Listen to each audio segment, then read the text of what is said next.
क्या हो अगर दशकों से सुलग रहा तनाव अचानक एक ग्लोबल जंग में भड़क उठे।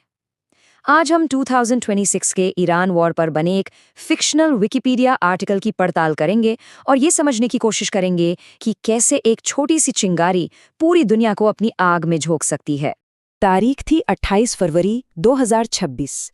ये वो दिन था जब एक अकेली घटना ने पूरे मिडिल ईस्ट को एक नए और कहीं ज्यादा खतरनाक जंग के मुहाने पर लाकर खड़ा कर दिया।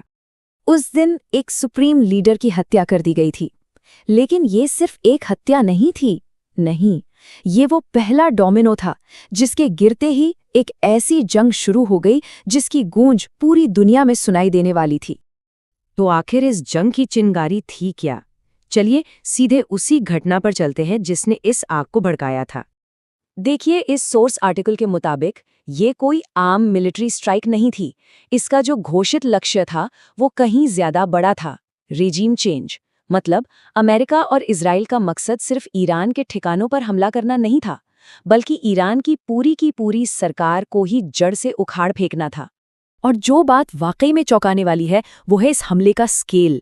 ऑपरेशन का नाम था एपिक फ्यूरी, एक joint US Israeli operation. Israeli air force ने 200 फाइटर जेट्स के साथ 500 ठिकानों पर हमला किया। ये उनके इतिहास की सबसे बड़ी कॉम्बैट सॉर्टी थी। और इस जबरदस्त हमले का नतीजा क्या निकला? सुप्रीम लीडर अली खामेनेई और कई दूसरे सीनियर अधिकारी मारे गए। लेकिन देखिए, इस तरह का धमाका कभी अचानक नहीं होता। इस चिंगारी को समझने के लिए हमें दशकों से जमा हो रहे बारूद को भी देखना होगा। तो चलिए थोड़ा पीछे चलते हैं और समझते हैं कि ये कहानी यहाँ तक पहुंची कैसे। ये टाइमलाइन उन बड़ी घटनाओं को दिखाती है जिनसे इस जंग की नींव पड़ी। 1953 के तख्ता पलट से लेकर 1979 की इस्लामिक क्रांति तक। और अगर हाल के सालों को देखें तो जून 2025 में ईरान के न्यूक्लियर ठिकानों पर अमेरिकी हवाई हमलों वाली 12 डे वॉर, और फिर फरवरी 2026 में न्यूक्लियर बातचीत का पूरी तरह फेल हो जाना, ये सब बड़े कारण बने। और यही बात इस कहानी को और भी ज्यादा नाटकीय बना देती है।